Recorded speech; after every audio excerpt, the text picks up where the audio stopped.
Hi, I'm Valerie Bangayan, director at BSB June Rose, and this QS Skills. Remember that quality matters. Pudpud na at dapa na rin ulit siya. Quality tested. Medyo mahaba-haba yung journey na gagawin nitong bike na to. Maging safe yung kanyang motor. is JTech Moto Makeover. Okay guys, so this is Jeff Cruz of Bike Night Asia. So ngayon nandito tayo sa BNA HQ at we're shooting or tinitape namin ngayon yung first part ng ating JTech Moto Makeover episode 9. So pang siyam na itong episode natin at siyam na rin yung ating winners. So honestly, this time medyo kakaiba yung approach namin on this episode kasi kung mapapansin niyo wala akong ini-interview at walang lalabas ngayon sa screen na to kasi this is a total surprise doon sa ating winner at wala siyang kaalam-alam kasi ang mangyayari sa episode na ito is just really a surprise of the makeover ng kanyang motor. So, paano nangyari yan? So, ito, panoorin natin yung conversation namin ng ating winner. Hello, Sir Edwin.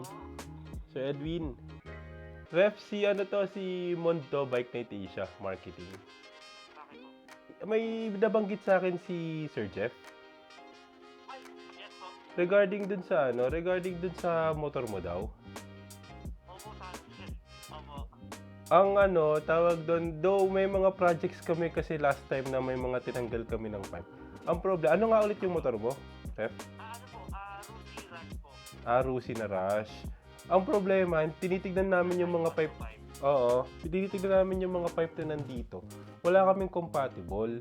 So, ang tanging solution diyan talaga, Ref, talaga yan, retubo.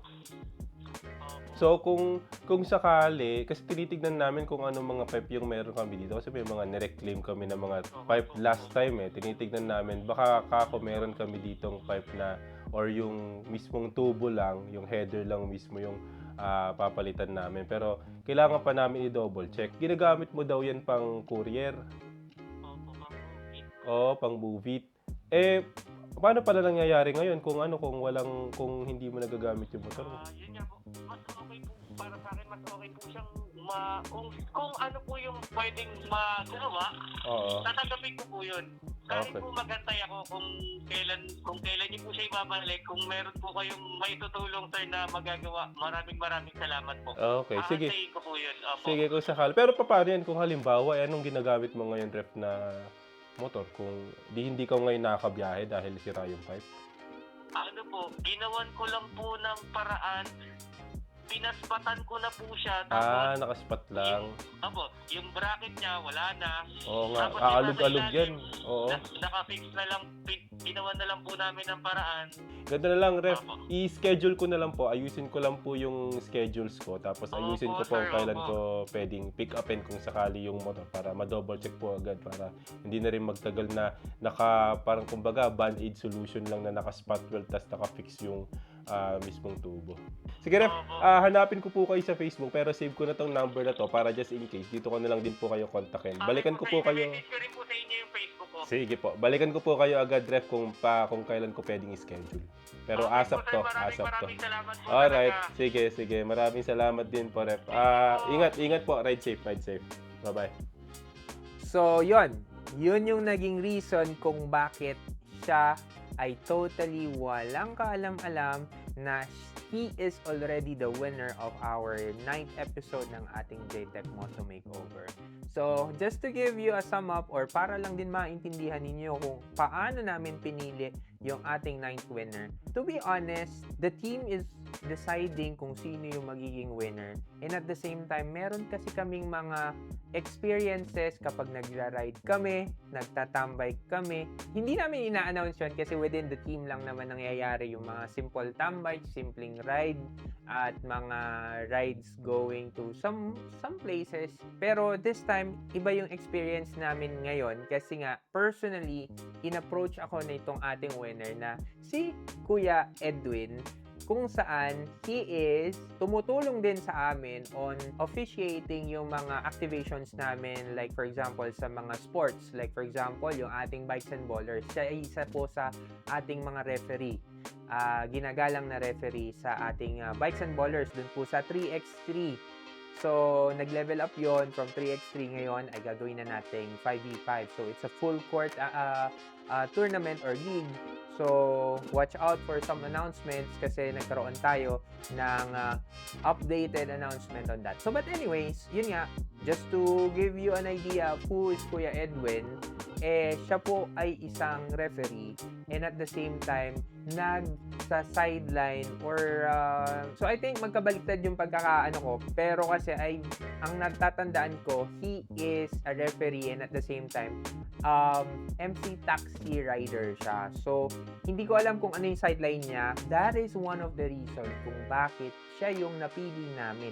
At hindi lang doon. Hindi lang yun yung naging basihan namin. Kasi nung nakita namin yung motor ni Kuya Edwin or ni Ref Edwin, ay meron pa siya at natatandaan ko yung pinakaunang sticker namin ng Bike Night Asia. At nandoon yon sa mismong motor niya. Isa lang yon sa nagiging requirement namin para mapili namin kayo as our winner, kasi alam namin na nag-release kami ng sticker na yon. Very limited kaming magbigay ng sticker kasi yun nga, natatandaan namin na yung gawa ng sticker na yun yung pinakauna. Before pa kami mag 3x3 or bago pa man din namin gawin, humihingi na siya sa amin ng sticker. So, hindi ko alam kung paano niya nakuha yung sticker na yun. Maybe one of our events in Imprint Customs, nakakuha siya nun. Hindi namin sure, pero meron siya nung pinakaunang sticker namin.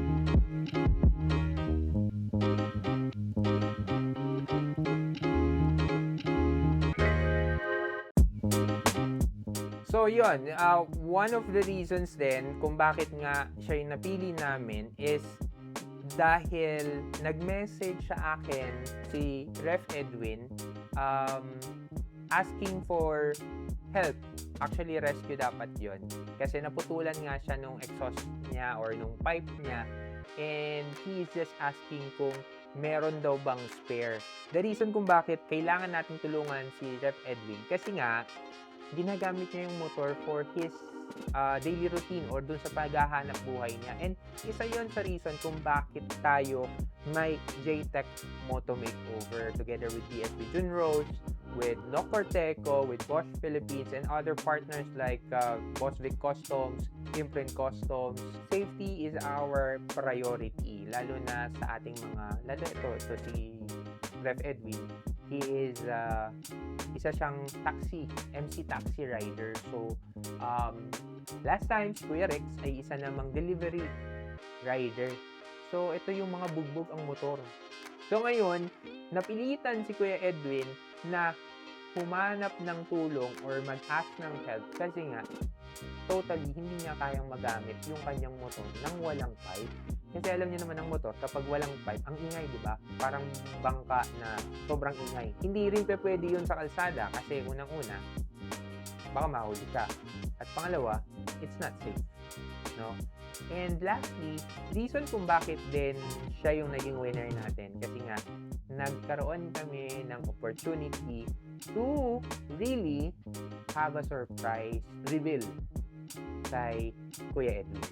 Itong part 1 na to ay hindi pa ipapalabas until mai-release namin kay Kuya Edwin yung motor niya. So, ang pagkakaalam ni Kuya Edwin ay tambutso lang ang papalitan namin. Sabi nila mahirap nga naman. Mahirap nga naman yung pag niretubo pa and everything. Pero what we did is we bought him a new one. Wala naman siyang minamadali, Kuya Edwin. So, basta gusto niya lang talagang maging maayos yung kanyang motor. Yung tambutso niya. Pero hindi niya alam that this 9th episode of the JTech Moto Makeover is for him. At siya ang ating 9th winner ng ating JTech Moto Makeover. Abangan natin sa susunod na mga part ng ating episode 9 yung mga progress nung ginawa natin sa motor ni Kuya.